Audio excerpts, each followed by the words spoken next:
हमने सिल्वर में इतना राइज देखा। अब सिल्वर जैसी और कहाँ पे अपॉर्चुनिटीज आ रही हैं? ये है बात, ये है सवाल। इसीलिए आपको, इसके लिए भी आपको बुलाया था कि अब सिल्वर जैसा राइज और कहाँ पे मिलने वाला है, अब क्या होगा। तो अगर सिल्वर करेक्ट करेगा तो गोल्ड भी करेक्ट करेगा, वेरी लाइकली। ये कहीं ना कहीं परसेंटेज फॉल में सेम नहीं होते ना, राइज में, बट जनरली कोरिलेट करते हैं स्विंग्स में। तो अगर एक बढ़ रहा है तो दूसरा भी बढ़ेगा, और एक घट रहा है तो दूसरा भी घटेगा। एंड कम्युनिटी में लोगों को याद होगा, मैंने बोला था कि 2025 में सिल्वर इक्विटी मार्केट से ज़्यादा रिटर्न देगा। और मैंने ये भी आपको बताया था कि सिल्वर गोल्ड से ज़्यादा रिटर्न देगा, and this I said at the time when gold was giving a higher return. तब पहले गोल्ड भागा था, तो आई वाज लाइक कि गोल्ड की आप वरी मत करो, गोल्ड को पकड़ने की भी कोशिश मत करो, क्योंकि ऑलरेडी महंगा हो चुका है। Silver is going to be the new gold, and that is what is happening right now. So the question is कि अब सिल्वर जैसा नेक्स्ट रिटर्न कहाँ आएगा, तो उसके लिए हमें समझना है something called as sector rotation. तो मैं आपको कुछ कॉन्सेप्ट्स बताऊंगा, फिर we'll come to a strategy. The concept is called sector rotation. Has anyone heard about it, sector rotation? No? Have? Okay, very good. तो सेक्टर रोटेशन इज बेसिकली, हाँ, you can say, Rupesh ji correctly said, कि you're riding the cycles. तो cycles of, as you can see on the screen, ये एक cycle है market की और economy की। अंदर मार्केट है, बाहर इकोनॉमी है। मार्केट के अंदर मार्केट का बॉटम होता है, फिर बुल शुरू होता है, फिर टॉप आता है, फिर बेयर आता है। तो जब मार्केट बॉटम पे होती है तो consumer discretionary and financial sector चलता है। फिर जब मार्केट बढ़नी शुरू होती है तो आईटी टेक्नोलॉजी, फिर इंडस्ट्रियल, फिर basic minerals, materials, and then eventually जब मार्केट टॉप पे होती है तो एनर्जी। ये सारे सेक्टर्स इस तरीके से प्ले कर रहे होते हैं। फिर जब मार्केट करेक्ट करना शुरू करती है तो utility, consumer staples, health care. तो इस तरीके से जैसे मार्केट बढ़ती है और घटती है, तो ये सारे सेक्टर भी बढ़ते और घटते हैं साथ साथ। हम इसको एक अलग तरीके से ऐसे भी देख सकते हैं कि चढ़ती मार्केट में ट्रांसपोर्टेशन, फाइनेंशियल्स, टेक्नोलॉजी। और आपको मज़े की बात बताऊं, you will find this amusing. Feb 2025 में जब एंटरप्रेन्योर एआई समिट हुआ था, एंड जब 500-600 लोग आए थे उस इवेंट पे, and in that event when I had said कि बैंकिंग सेक्टर परफॉर्म बेस्ट करेगा, तो क्योंकि ट्रम्प की वजह से मार्केट में एक अच्छा बॉटम बन गया था, तो तब भी फाइनेंशियल सेक्टर ही था जो हमने पिक किया।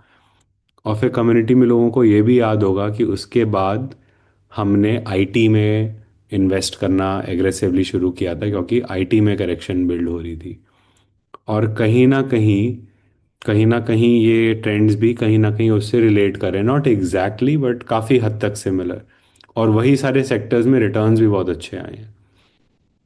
तो द क्वेश्चन इज कि इस पॉइंट पे सबसे अट्रैक्टिव सेक्टर कौन सा है? अभी मैं कहाँ पे ऐसा लगाऊं पैसा कि जहाँ पे बहुत अच्छा रिटर्न आ जाए?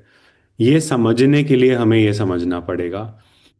हमने आपको अक्टूबर के सेशन में बताया था कमोडिटी सुपर साइकिल्स के बारे में। किसी को याद है? Do you remember looking at this? तब गोल्ड भाग रहा था और सिल्वर भाग रहा था, एंड वी वर सेइंग कि गोल्ड सिल्वर तो भाग रहा है, बट ये कमोडिटी सुपर साइकिल्स ऐसी होती हैं कि पहले गोल्ड भागता है, फिर सिल्वर भागता है, फिर जहाँ पे कॉपर लिखा है वो एक्चुअली बेस मेटल्स हैं। तो बेस मेटल्स में बहुत सारे होते हैं, कॉपर भी होता है, निकल भी होता है, ब्रास भी होता है, तो ये सारे बेस मेटल कैटेगरी आती है। उसके बाद फर्टिलाइजर्स और एग्री कमोडिटीज आती हैं, उसके बाद ऑयल एंड गैस आता है, और एनर्जी सेक्टर जिसको बोलते हैं आता है। तो ये एक कमोडिटी सुपर साइकिल है, और ये सालों सालों चलती है, मतलब it continues for 3 4 5 years for any one sector. जैसे गोल्ड में आपने 2018 से अभी देखा, सिल्वर में 2021 से अभी तक देखा। तो this is the early stage for many base metals. अगर मैं बेस मेटल की बात करूं तो पार्थ और मेरी तो बात हुई थी इस बारे में, और भी कई लोगों से हुई थी, कि how we were talking about investing in copper, given we were saying कि कॉपर के रेट और बढ़ने के अच्छे चांस हैं, उसको हेज करके चलना चाहिए। तो this is what is happening with copper right now. It is, अगर वो $5 $5 तक आता तो शायद मैं भी पर्सनली भी इन्वेस्ट करता, बट हमने एटलीस्ट जो लोग इंडस्ट्रियल यूज़ कर रहे हैं उनको तो हमने हेज सजेस्ट ऑलरेडी कर दिया था इसको 2-3 मंथ्स अगो ओनली। क्योंकि अब यहाँ के सुपर साइकिल शुरू हो गए हैं, तो if you are running a business जिसमें बेस मेटल्स हैं, you should hedge immediately. But बात कॉपर की नहीं है।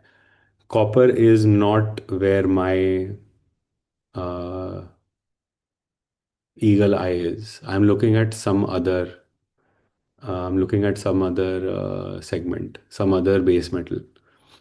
प्रसाद ji, yes, I will explain to you कि क्या करना है, कैसे करना है, इसके बारे में we'll connect on this. And yes, hedge करके चलना चाहिए ऐसे टाइम पे। I am looking at some other metal. Can you guess कौन सा मेटल ढूंढ रहा हूँ मैं, जो मुझे आज सबसे बड़ा इंटरेस्टिंग लग रहा है? मतलब देख के आप चार्ट देखोगे तो मज़ा आ जाएगा। एल्यूमिनियम, स्टील, प्लैटिनम, विभोर, करेक्ट, निकल। So this is the trend graph of निकल विच इज 50%, अपने ऑल टाइम हाई से 50% पे था जब से देखना शुरू किया था। देन हमारे कम्युनिटी में विक्रम छाबड़ा जी हैं फ्रॉम लुधियाना, उनके साथ मेरी बात चल रही थी कि निकल खरीद लेना चाहिए।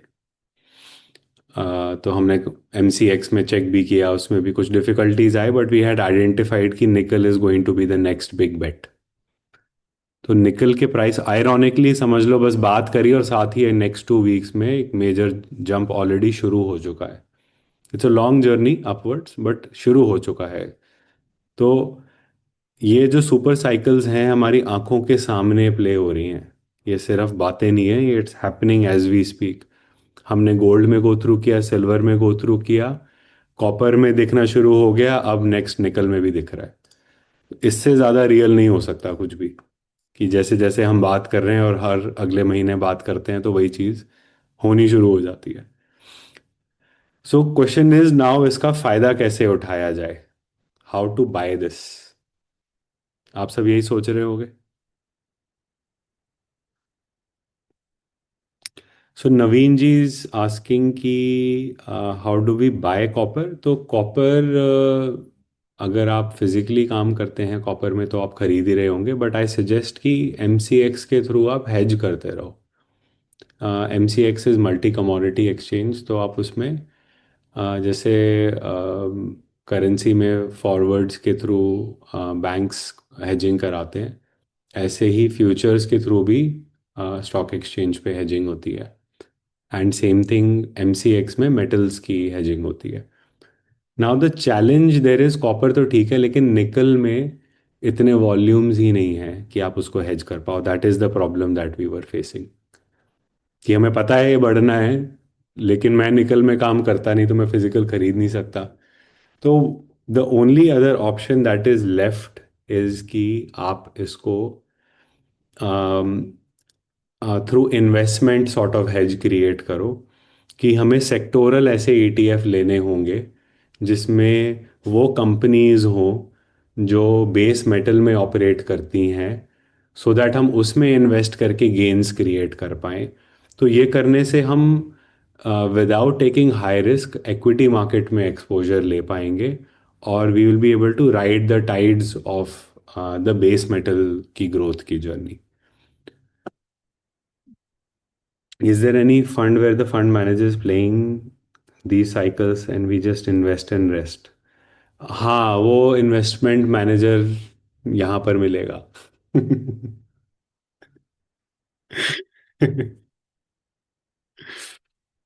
आई पर्सनली आई डोंट नो, क्योंकि आई थिंक हर म्यूचुअल फंड के अलग अलग फंड्स होते हैं और हर फंड का एक अलग स्ट्रैटेजी होता है।